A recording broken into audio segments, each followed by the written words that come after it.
Mitchell is too small for their 40,000 square foot store, especially when there are 2 other furniture stores in Mitchell and several in Sioux Falls.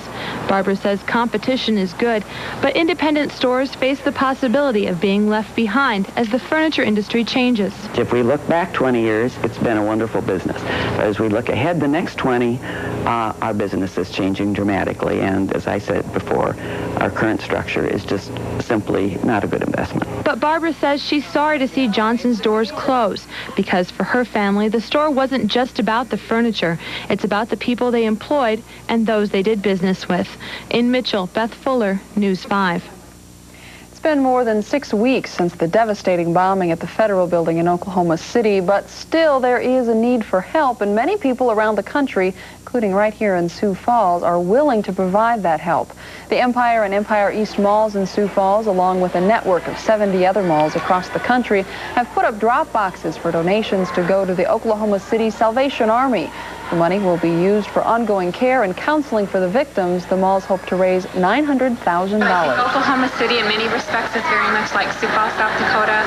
It's a Midwestern city with people just like you or I, and it could have happened here just as easily as in Oklahoma City or anywhere for that matter. The boxes are outside Victoria's Secret and Joann Fabrics through July 4th. The judge in the O.J. Simpson double murder trial today released 2 more jurors, and the defense attorneys went to a higher court to try to have part of that decision knocked out. That argument meant today there was no testimony in the explosive trial. John Gibson has the story.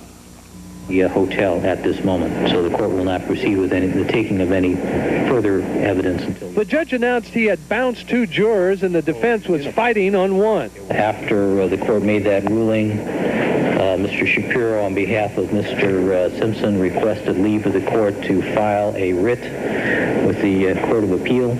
The juror gone for certain is 28-year-old Farron Chavarria. Her brother and sister talked to the media besieging the family home. She'll be home in a couple of days, and when she gets back, she'll let you know she'll be ready for a statement then. The juror, whose status is up in the air, is a 54-year-old black man the defense wants desperately to keep, who was accused of intimidating other jurors.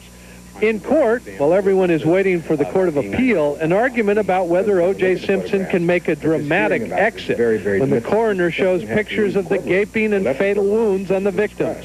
And that's a normal human reaction, and it's certainly consistent with someone being innocent. The prosecution doesn't mind if Simpson leaves, but opposes a performance exit in front of the jury. This is not the defendant's opportunity at this time to perform in front of this jury. He can have that opportunity when he takes the witness stand. Even though both sides seem to agree that Simpson could be absent for the prosecution's show and tell on the butchery of the murders, the judge wasn't so certain.